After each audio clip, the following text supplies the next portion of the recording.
السلام عليكم ورحمة الله وبركاته. النهاردة معاكم بوصفة جميلة برضو زي ما عودتكم ان انتوا دايما وصفاتي بتعجبكم، وهي الكبيس دون وصفة دمياطي اصيلة. عشان عندنا احنا هنا السنانية مليانة ما شاء الله بخيرات الله من البلح والجوافة. فالضمايطة اخترعوا الوصفة دي، لانها قايمة على البلح الاسود اللي هو الرطب اللي بيبقى موجود مع موسم الجوافة. احنا بقى بنجففه وبنحفظه عندنا وبنعمل منه وصفات كتير الحمد لله. الوصفة دي حلوة قوي، شايفين البلح فيها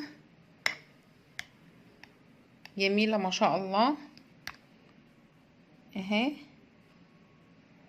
فيها البلح وفيها قشر اليوسفي فيتامين سي، وفيها العسل الاسود الحديد، فيها السمسم اللي فيه نسبة كالسيوم عالية، وفيها جوز الهند. ممكن تضيف عليها مكسرات، اكتر مكسرات كمان بتلاقي عليها قوي العين الجمل، والعين الجمل مهم جدا لتغذية المخ، يعني حاجة مفيدة جدا.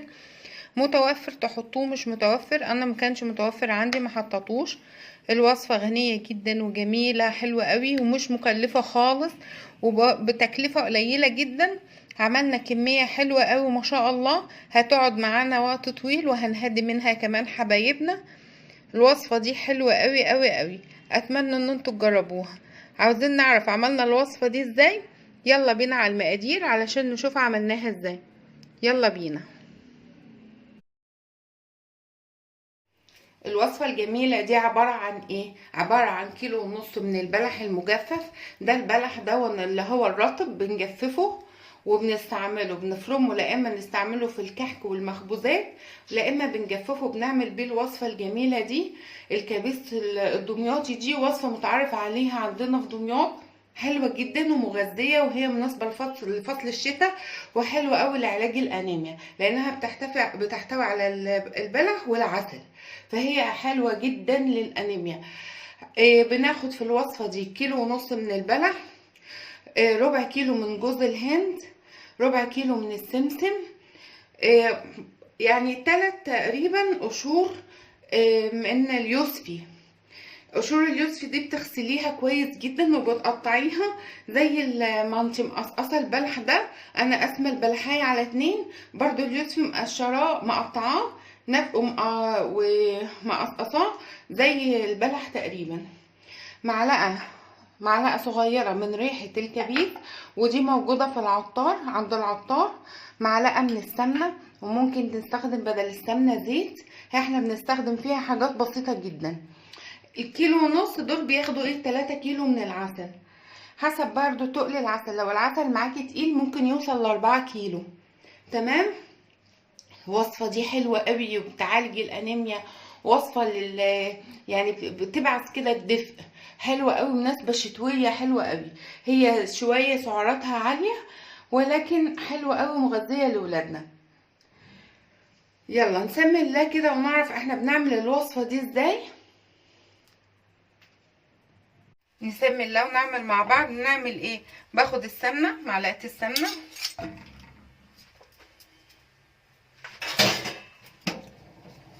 سخنها كده وانزل عليه بايه؟ بجوز الهند،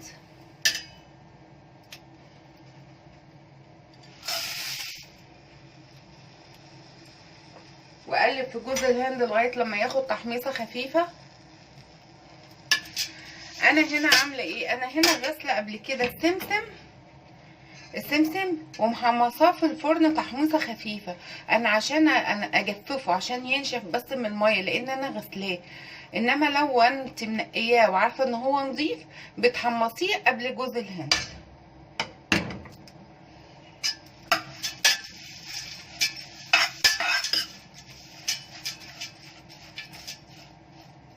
تقعدي تقلبي فيها كويس لغايه لما تتحمص، تاخد لون ذهبي فاتح ومقرمشه كده وحلوه. استمري كده في التقليب لغايه لما كلها تتحمص، وبسرعه عشان جوز الهند حساس وممكن يتحرق منك. تقعدي تقلبي كده بسرعه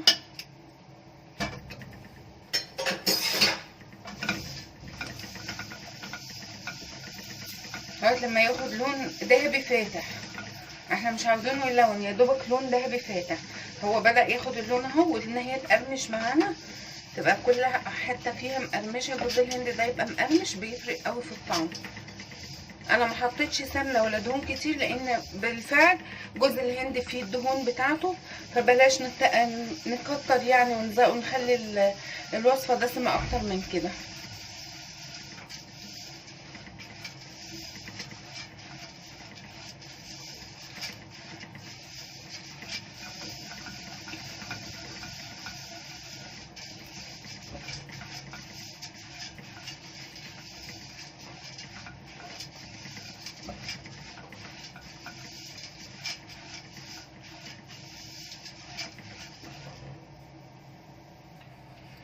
حمصت كده حبه واخدت اللون الذهبي الفاتح ده، وكل حبه الجوز الهند بقت مقرمشه.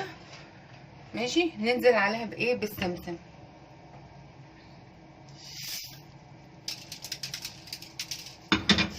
ونقلب كده تقليبتين. ريحه الجوز الهند في التحميص تحفه، والسمسم كمان، الاتنين مع بعض تحفه.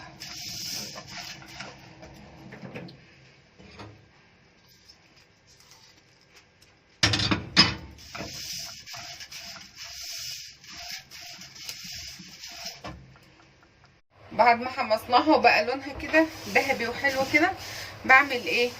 بشيلها خالص وافضيها.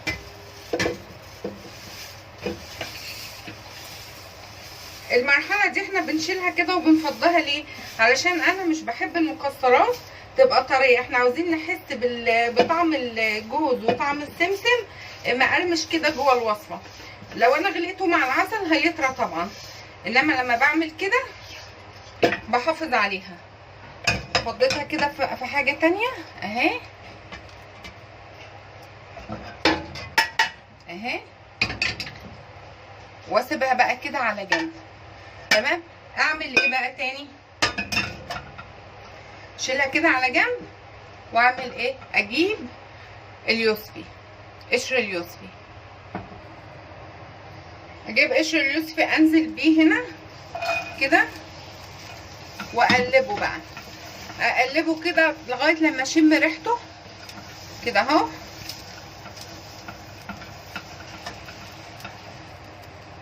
قلبته كده وريحته طلعت، وريحته بقت جميله جدا. انزل بالعسل. بسم الله.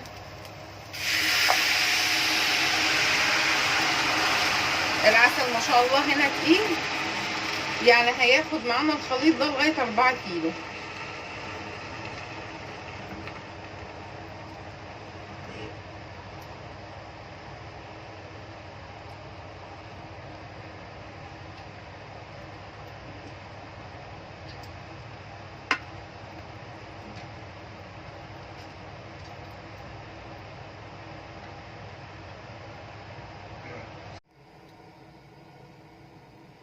بعد ما حطينا العسل والخليط بقى قرب الغليان، اضيف ايه؟ اضيف البلح.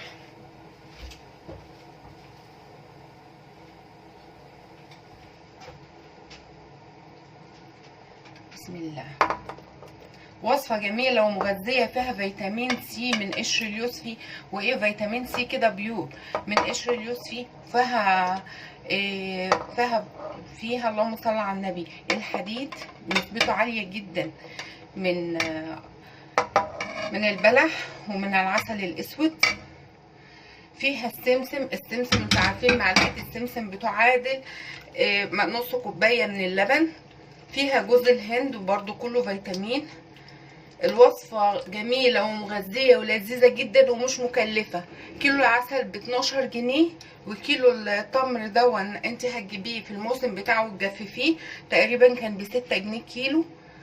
وصفة جميلة ومغذية. والسمسم ربع كيلو سمسم يا دوبك بكام بقى؟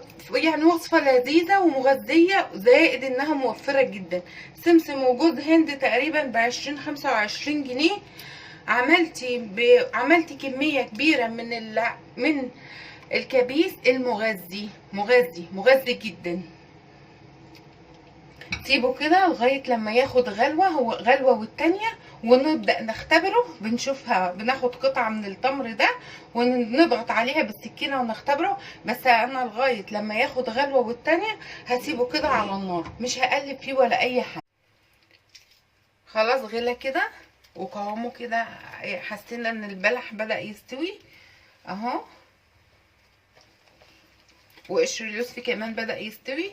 نعمل ايه؟ هو ما غلاش كتير على فكرة، هو يا دوبك يعني نقول مثلا 10 دقايق ربع ساعة. نيجي في المرحلة دي نضيف ايه؟ نضيف التحويجة. التحويجة دي اخدتها في طاسة جافة خالص على النار كده تقلبتين لغاية لما ريحتها طلعت، بتخلي ريحتها ونكهتها احلى. بنحط التحويجة ونقلب.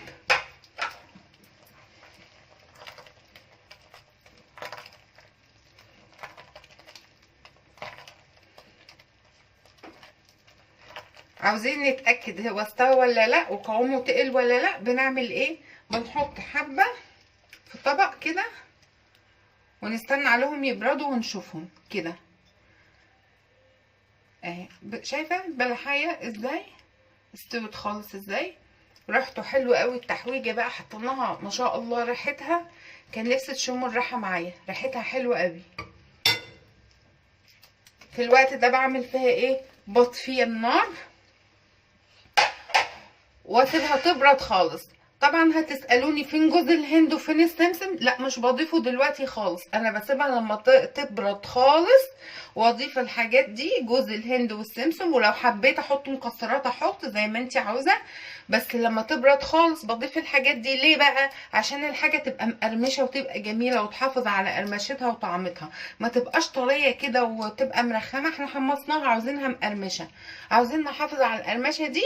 هنسيب دون يبرد خالص خالص ونحط معاه الجوز الهند بعد ما يبرد. بعد ما الكبيس برد اهو، ما عادش مطلع اي دخان. شايفين لونه جميل ازاي؟ بضيف عليه ايه؟ بضيف عليه جوز الهند مع السمسم. شايفين القرمشه؟ احنا بقى عاوزين نحافظ على القرمشه دي.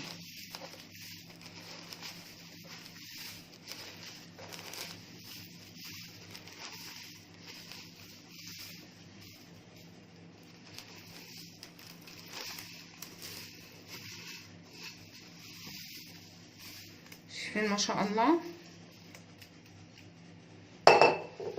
قلب كده بالراحه، بسم الله.